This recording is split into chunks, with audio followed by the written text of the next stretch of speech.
رجعنا مرة تانية ويلا بينا نروح لقصة الحلقة النهاردة، والبطلتنا النهاردة الفنانة التشكيلية وصناعة الأفلام والباحثة في العلوم الإنسانية أنثروبولوجي الأستاذة مروة عبد المنعم. تعالوا ما نتكلم معاها أكتر عن الخيال عند الأطفال، لأن هي ليها نشاط كبير قوي في التعامل مع الأطفال. أستاذة مروة، زي حضرتك، أخبارك إيه؟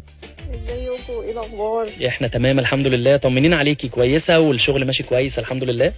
كله تمام الحمد لله، كله كويس يا رب دايما. لما حضرتك فنانة تشكيلية وبتعملي أفلام وبتتعرض في أماكن مهمة جدا وفي محافل مهمة جدا، وكمان بتدرسي دلوقتي ماجستير في الأنثروبولوجي أو العلوم الإنسانية، خلينا أسألك كده في البداية الأول، ليه توجهتي للأطفال وشغل كتير جدا من اللي حضرتك بتعمليه رايح للأطفال؟ بصوا، أنا من وأنا صغيرة أنا بحب الرسم جدا. فكنت حاسه ان الرسم فرق معايا كتير، لما يعني ان انا بمرسم وانا طفله صغيره، وفي البيت عندنا كانوا داعمين قوي للفكره. فحسيت ان ده فرق معايا كتير قوي في ازمات كتير كنت بمر بيها خلال حياتي. فحسيت ان قد ايه ده فادني وانا طفله. فحبيت ان نفس الخبره اللي انا مريت بيها دي الاطفال تمر بيها، لان الموضوع فعلا لما الواحد بيكبر بيعرف قد ايه فرق معاه طول حياته ان هو بيمارس نوع من الفن بشكل مستمر. يعني الرسم ممكن يطلع من ازمات قد تبدو كبيره وملهاش مخارج كتير، او الاقي ان انا لما برسم، لو انا بعرف ارسم والاهل شجعوا ده زي حالتك كده، ابص الاقي ان انا ممكن خرجت من ازمات صعبه. ده اكيد، لان اولا بيعمل تفريغ للمشاعر السلبيه بشكل كبير. فهتلاقي الشخص اهدى، تعامله مع مشاكله اهدى، قادر يعبر عن نفسه بشكل اوضح. جميل. فحبيت ان نفس الحاجات اللي انا مريت بيها الاطفال نفسها تمر بيها، يبقى عندها ادوات تعبر بيها عن نفسها، تفرغ فيها مشاعرها، طرق تحكي بيها حكاياتها. طيب، بمناسبة طرق تحكي بيها حكاياتها، فممكن ده يتم من خلال الرسم، ممكن ده يتم من خلال فيديوهات نصنعها، بأي شكل نقدر نعبر عن نفسنا ونحكي قصص وحكايات. كان ليكي شغل كبير جدا في مجال صناعة الأفلام. عايز أعرف أبرز الحاجات اللي عملتيها والأفلام اللي صنعتيها واتعرضت فين؟ هي الأفلام اللي أنا عملتها كلها تقريبا ليها علاقة بالبيئة. يعني أنا مهتمة قوي بالبيئة وتغيرات المناخ، وإزاي البني آدمين بيستهلكوا الكوكب من حواليهم. فتقريبا معظم الأفلام ليها علاقة بعلاقة الإنسان بالكوكب. اخر حاجه انا عملتها يعني تعبت فيها قوي، يعني لان هي كانت ستوب موشن. فستوب موشن كان يعني ماكيتات كتير قوي بتتبني، وانا عشان بشتغل بميزانيات قليله فانا بشتغل لوحدي. فالموضوع كان مرهق قوي. كان اسمه عندما جاءت لوسي. عندما جاءت لوسي، هو لوسي اللي هو يعني اللي هو الانسان عموما، يعني لوسي. لما لوسي جاءت الكوكب عملت ايه في حياه الكائنات. هي بتحاول طول الفيلم، المفروض ان هي عالمة في الحشرات وفي الكائنات الحية. جميل. وبتحاول تكتشف حياتهم، بس بتدمر لهم حياتهم بدل ما تكتشفها. في الاخر خالص بقى بتكتشف ان هي دمرت لهم حياتهم بدل ما تستكشف.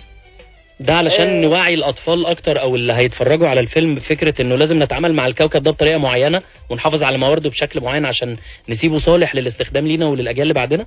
بالظبط. واني نخلي بالنا، واحنا يعني الانسان فضولي بطبعه، فيخلي باله ان هو وهو بيستكشف ما يدمرش. يعني ماشي، يعني نستخدم فضولنا ونستكشف محيطنا، لكن بالحدود اللي تخليه لسه صالح لحياة الكائنات التانية.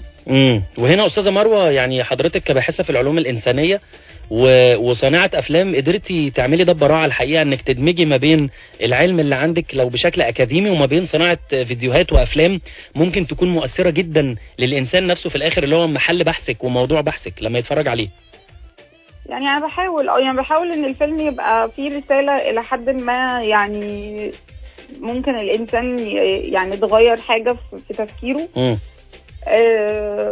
مع ان هو فيلم يعني لطيف، او يعني بيتفرج على مشاهد شكلها لطيف، يبقى وراها فكرة اعمق من مجرد فيلم، عشان ما تبقاش متعة لحظية بتفرج وخلاص، لكن كمان يدعوني لان انا افكر. يمكن عايز اروح لفيلم عملتيه عن قصة الملك توت عنخ امون. ده كان فيلم مع الاطفال. كان بمناسبة الاحتفالية الملك توت. والفيلم لطيف قوي. الولاد كده بيحكوا حياة الملك توت عنخ آمون من أول ولادته لموته وشكل الحياة في مصر القديمة. فالفيلم لطيف قوي واتعرض في متاحف مصرية كتير، اتعرض في المتحف المصري اللي هو في التحرير، واتكرمنا أنا والولاد، وطلب في مهرجان في صربيا، وكانوا حابين ان انا والولاد كمان نكون موجودين يعني. بس للاسف يعني اجراءات السفر معرفتش اخلصها في الميعاد، فمعرفناش نروح. بس كان لطيف قوي، كان في احتفاء كبير حتى في المهرجان في صربيا بالفيلم. جميل جدا. وكمان يعني انشطتك مكمله ومستمره. عملتي فيلم عن السودان في ازمه السودان الاخيره. عملت فيلم مع اطفال من السودان. الأطفال كتبوا قصص لطيفة قوي برضو ليها علاقة بالإنسان وعلاقته بالكوكب، وبيتعامل إزاي مع الأرض من حواليه.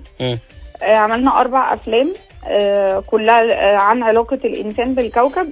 فيلم لطيف قوي عن جزيرة عايشة وحيدة وسط البحر، وبتفضل تنادي على الناس عشان يجوا يعيشوا فيها. فالناس بتنزل للجزيرة وبتبدا تكسر كل الشجر وتبني بيوت مكان الشجر، وبعدين تحس ان ايه ده، الجزيره دي ما فيهاش شجر، فبيسيبوها ويمشوا وحيده تاني. اللي هو الانسان بيخش الحاجه يدمرها، وبعدين يقول لا ايه ده، يعني ده اللي احنا بنعمله طول الوقت، يعني بنلوث مدن وما تعجبناش فنروح نبني مدن جديده ونقول دي تمام ونلوثها وهكذا. على فكره هي دي الفكره الاعمق اللي بتتكلمي عنها. بنصنع حاجه لطيفه الناس تتفرج عليها او تحكي الحدوته، ويبقى فيه افكار ورا الموضوع علشان الناس تفكر فيه. بنيجي فعلا ندمر المدينه او الكوكب ونمشي، واحنا مش عايزين نعمل ده في الكوكب كله بحيث يبقى مفيش رجعه. فيعني اعتقد انه من اكتر الضيوف اللي استضفتهم في يوم من الايام استاذه مروه، حضرتك قدرتي تدمجي ما بين حاجات كتير مختلفه علشان تطلعي في الاخر منتج. المنتج ده رايح كتير قوي منه، جزء كبير جدا منه للاطفال، وقد ايه ده مهم. يعني اسمحي لي احيي حضرتك تحيه كبيره جدا، فكره انك بتشتغلي على الخيال مع الاطفال. يعني ان شاء الله كل الولاد اللي بتتعاملي معاهم او اتعاملتي معاهم قبل كده يقدروا يحلوا المشاكل في المستقبل بشكل افضل، علشان قابلوا حد وكانوا محظوظين ان هم قابلوا حد زي حضرتك. شكرا شكرا شكرا. انا الاطفال هي دايما بحس ان هي الامل، يعني اقل شغل الواحد بيشتغل مع الاطفال بيفرق، فعشان كده دايما بختار اني لو هتعب فاتعب مع الاطفال، لان الاطفال فعلا ممكن هم اللي يغيروا بكره، لان هم يعني الطفل انا لما بدرس له بشوف كميه احتمالات لا نهائيه. الطفل ده ممكن يطلع يعني اي حاجه بالظبط، ممكن يبقى في يوم من الايام مسؤول عن بلاد كامله، مش بس مجرد بلد.